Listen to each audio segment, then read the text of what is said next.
Hello, Steve White, Check White 89 for Steve Arts 89. Well, I haven't been paying too much attention to season 3 of Picard in the last couple of weeks because it seems so far away. I don't want to waste a lot of time on speculation and rumor and things. People are just, imagining things, and, you can waste a lot of time on that. I'd rather just wait till closer to the release and focus on the real press and that.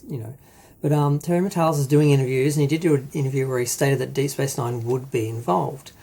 So that's interesting because it hasn't, and someone was pointing out that it hasn't, none of the Deep Space Nine characters and Deep Space Nine itself hasn't really been involved in any of the new Trek series, whereas Voyager and TNG and that have been. And it's like, okay, I can kind of see why they might feel like they need to draw it in. And someone was referring to Cisco in the comics. Now, my understanding is he's been resurrected in the comics, but it's an alternative timeline. It's not. It's like this just fantasy story where they've just got their favorite crew together and they've got Spock and all these characters who would never actually be in the set. It's just it's not canon to the new series. That's what I was assuming. He was implying it was. I need to have a closer look at that. And a few statements were interesting. Like he said that all the legacy characters are not guaranteed to survive the series. I'm like, no, you are not going to kill a legacy character. You're not going to do an Enterprise where you kill off a beloved character just to make sure you end the series. They did that with Nemesis, and here we are now back with a show without Data. So they'll just come back without whoever they killed. So it doesn't really work. And the speculation is that it's Deanna because Marina Sirtis has said she basically wants to retire, and she moved back to London away from America where she's lived for 30 years. So, yes.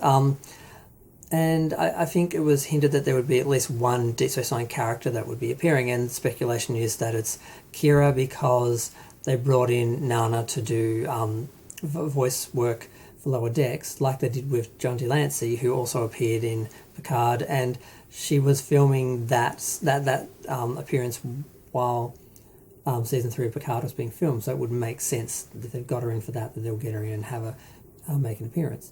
Now, I don't know, it's kind of, this was an interview with, I think his name is Ryan Britt, but the most information we seem to have gotten has been from Robert Meyer Burnett.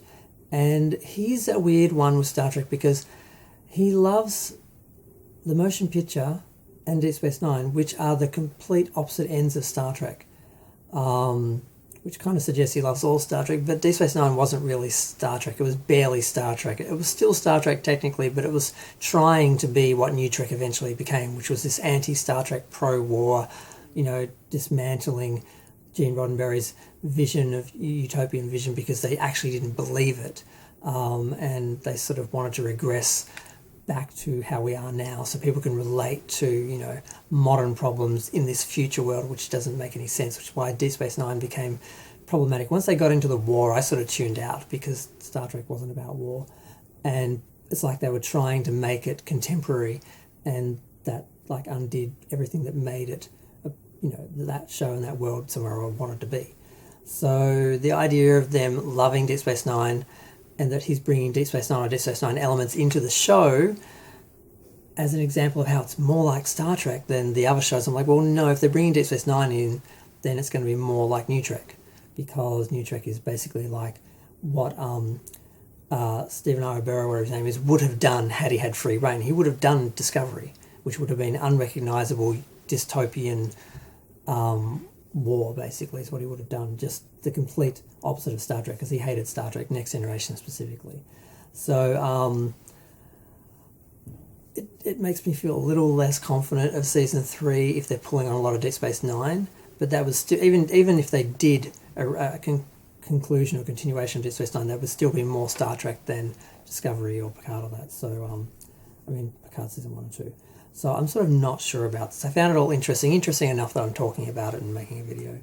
But and the other thing I noted was what John from Frakes said, because John from Frakes is heralded because he's done a lot of directing jobs for Star Trek, but he doesn't really get Star Trek. I know this because I met him in person, and I was expressing to him what I loved about Star Trek and the first couple of years of Next Generation, and what I loved about what Star Trek meant to me. And he just sort of looked at me blankly. He had no idea what I was talking about.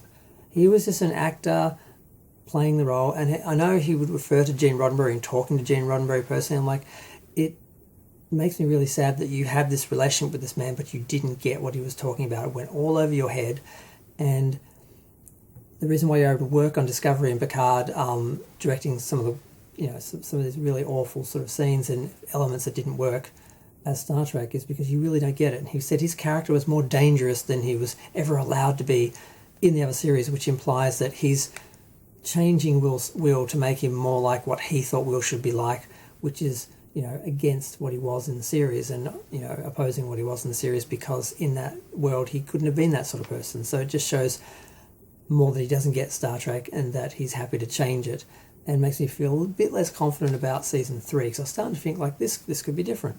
But we'll see. It's still months away.